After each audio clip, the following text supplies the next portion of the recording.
오늘은 부족해도 쓰임받는다라는 제목으로 말씀을 나누고자 합니다. 제가 예전에 우리 청년들과 함께 아프리카 탄자니아에 가서 선교를 한 적이 있습니다. 그때 우리는 아프리카 원주민들을 모으기 위해서 여러 가지를 준비했는데요. 특별히 아프리카 사람들이 영화를 볼 기회가 없지 않겠나 싶어서 영화 상영을 준비했었어요. 그래서 아프리카 그 황야에 발전기를 통해서 노트북과 프로젝터를 구동을 하고 나무 사이에 흰천을 여러 번 겹쳐서 이제 영화를 보여주게 되었습니다.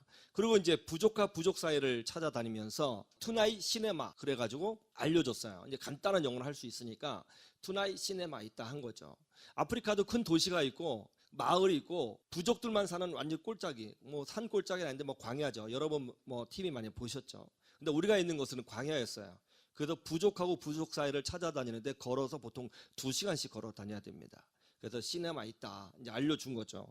거리가 멀다 보니까 사람들이 얼마나 올까 궁금했는데 사람이 오는 것 같은데 몇 명이 오는지 느낌이 안 와요. 몇 명이 올까 나중에 다 모아봤더니 400명이 넘게 왔어요. 400명이요. 그래서 막 질서가 없기에 바닥에다가 막대기로 네모를 그려놓고 여기가 교회다 그랬더니 네모 안에 들어오려고 금 밖에 안 나가려고 서로 싸우고 야 정말 순수하더라고요. 그래서 영화를 보여줬습니다. 얼마나 좋아하는지 몰라요. 그런데 그 다음 날이 됐더니 아침부터 사람들이 몰려오는 거예요. 계속 오는 거예요. 계속. 그래서 주일날에는 내일 예배가 있으니까 여기 와라. 여기 네모 금 거저 있는 데가 여기가 교회다. 그랬더니 그 안으로 진짜 오더라고요. 그 안으로 400여 명이 또 왔어요. 주일날 아침에. 그래서 그분들하고 함께 막 찬양도 가르쳐주고 찬양하고 같이 막 춤도 추면서 예배를 드렸습니다. 그런 일이 있은 이유 어떤 일이 벌어졌을까요? 우리 선교팀이 이제 귀국을 했어요. 한국으로 돌아갔는데요. 놀랍게도 그때 영화를 보고 함께 찬양했던 사람들이 날마다 그 자리에 와서 찬양을 하더라는 거예요. 그래가지고 현지 선교사님이 깜짝 놀래가지고 그 현지인 그 아프리카 사람이죠. 사역자를 그 지역에 파송을 했어요. 그래서 교회를 세웠어요.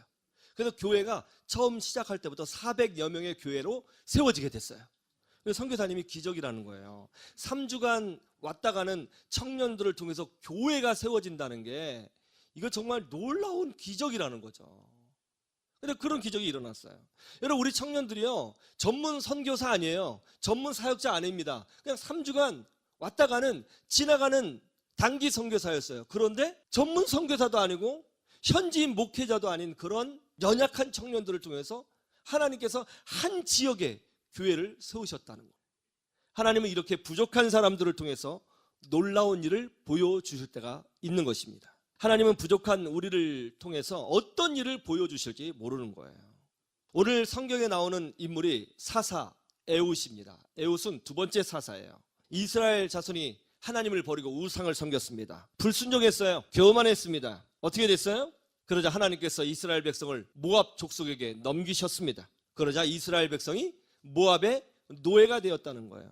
여러분 하나님을 버리면 자유로워지는 것이 아니라 세상의 노예가 되고요. 마귀의 노예가 돼요. 하나님을 버리고 교만해지면 어떻게 되는 줄 아세요? 비굴한 인생이 돼요. 하나님을 버리고 자기 욕심대로 살면 어떻게 되는 줄 아세요? 잘 되는 것 같지만 절망의 자리로 낮아지게 되어져 있는 것입니다. 모압 왕 에글론이 이스라엘을 노예로 부렸어요. 그런데 그 학대가 얼마나 심한지 성경에 보니까 이스라엘 백성이 하나님께 기도했다라고 되지 않고 부르짖었다라고 되어 있어요. 부르짖은 게 뭐예요? 살려주세요! 한 거죠. 자신의 죄를 회개하고 하나님께 돌아와서 살려달라고 부르짖었어요. 그러자 하나님께서 이스라엘 백성의 기도를 응답하셨고 이스라엘 백성을 살리시기 위하여 에훗이라는 사람을 사사로 세우셨다는 거예요. 하나님께서 에훗에게 특별한 능력을 주셨습니다. 그러자 에훗이 모압 왕이 있는 곳까지 침투해서 이스라엘 백성을 괴롭힌 모압 왕을 죽였어요. 그리고 군사를 모아서 모압과 전쟁을 벌였고 승리했습니다. 그러자 이스라엘 백성이 자유를 누리게 되었다라고 한 것이 오늘 본문의 내용이에요. 그런데 오늘 성경을 보면 아주 특별한 것이 있어요. 그것이 뭐죠? 에훗이 왼손잡이라는 거예요. 혹시 여러분 중에 왼손잡이 있어요? 오늘 성경에 보면 에훗이 왼손잡이라는 것을 강조하고 있어요. 생각해 보세요. 어떤 사람이 왼손을 쓰느냐 오른손을 쓰느냐 그게 뭐가 그렇게 중요하겠어요? 그런데 성경은 별로 중요할 것 같지도 않은 그 왼손잡이라는 사실을 성경에 기록하고 있다는 것입니다.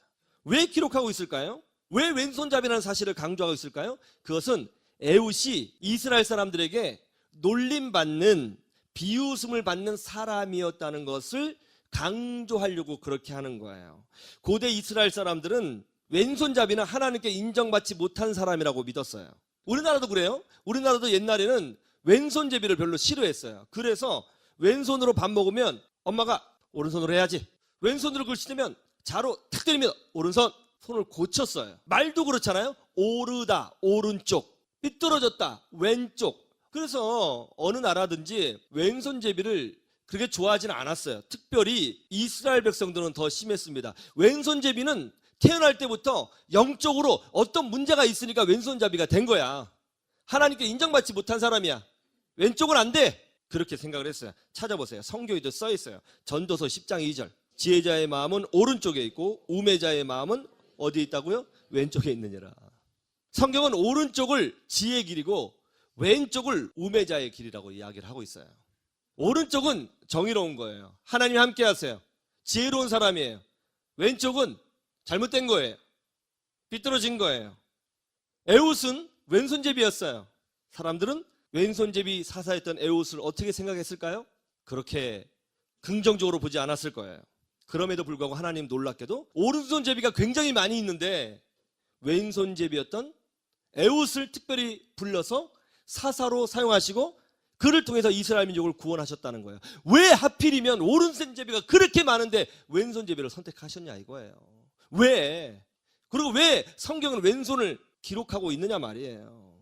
여러분, 이 세상은요 정말 똑똑한 사람 정말 많아요. 잘난 사람 정말 많아요.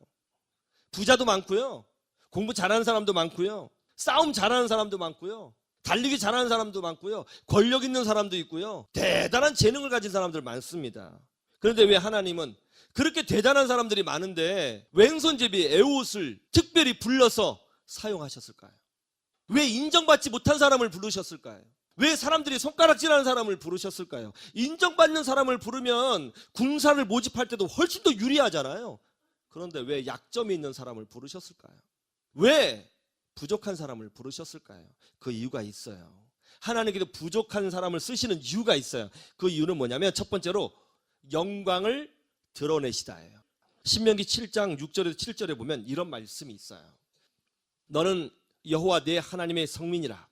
내 하나님 여호와께서 지상 만민 중에서 너를 자기 기업의 백성으로 택하셨나니 여호와께서 너희를 기뻐하시고 너희를 택하심은 너희가 다른 민족보다 수요가 많기 때문이 아니니라. 너희는 오히려 모든 민족 중에 가장 적으니라. 하나님께서 이스라엘 백성을 택하신 이유가 뭐냐? 잘생겼기 때문에, 돈이 많기 때문에, 능력이 많기 때문에, IQ가 높기 때문에, 사람들의 숫자가 있기 때문에, 대단한 실력을 가지고 있기 때문에? 아니요, 오히려 반대라는 거예요.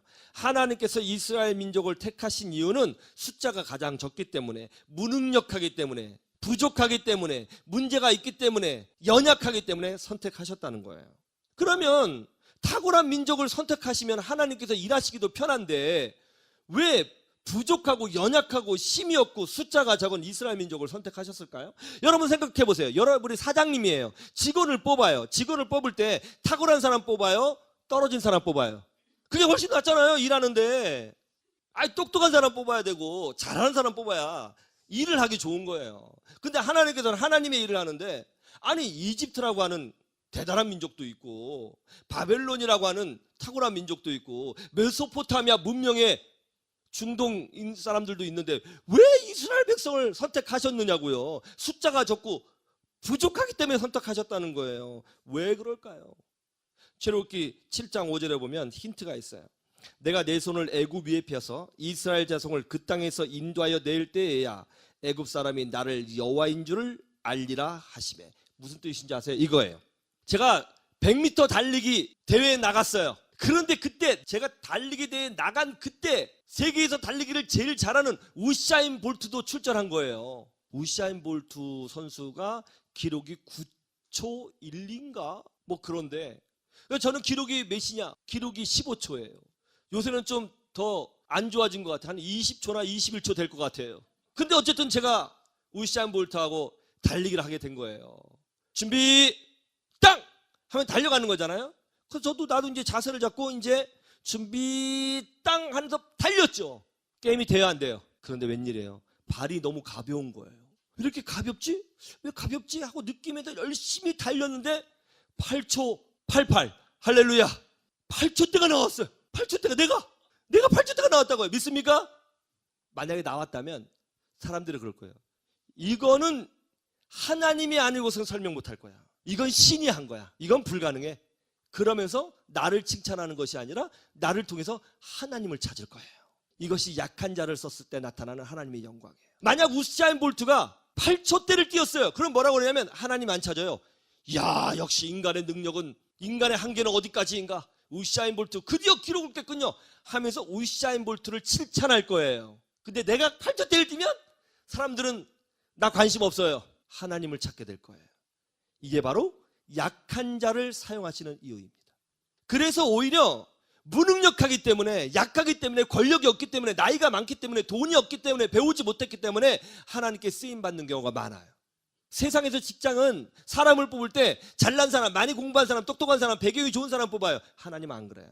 하나님은 믿음의 사람을 뽑아요. 능력이 없어도 말이죠. 그래야 하나님이 드러나거든요. 그렇게 약하고 노예밖에 안 되는 이스라엘 민족이 어떻게 세계 최강대국, 세계 최강대국인 이집트를 꺾어버리고 탈출할 수 있었을까? 이스라엘 민족의 힘으로는 불가능하지. 하나님이 있었던 거야. 하나님이 저 민족과 함께 하신다. 하나님이 저 민족과 함께 하신다. 그러니까 이집트가 무너지고 저들이 자유를 얻은 거지 하면서 하나님이 드러나는 거예요. 왜 왼손잡이 에웃을 선택하셨을까? 그 당시 이스라엘 사람들은 우상 숭배에 빠져서 하나님을 잊어버렸어요. 하나님이 어떤 분인지 잊어버렸어요. 하나님을 알지 못해요. 부족한 사람 에웃, 사람들한테 손가락질 받았던 에웃. 너는 태어날 때부터 왼손잡이지, 태어날 때부터 너는 은혜가 없는 애야 라고 소리를 들었던 에웃을 통해서 이스라엘 민족을 구원해 내시니까 그제야 사람들이 에웃이 저런 애가 아닌데 하나님이 하신 거야 하면서 하나님을 보기 시작한 거예요.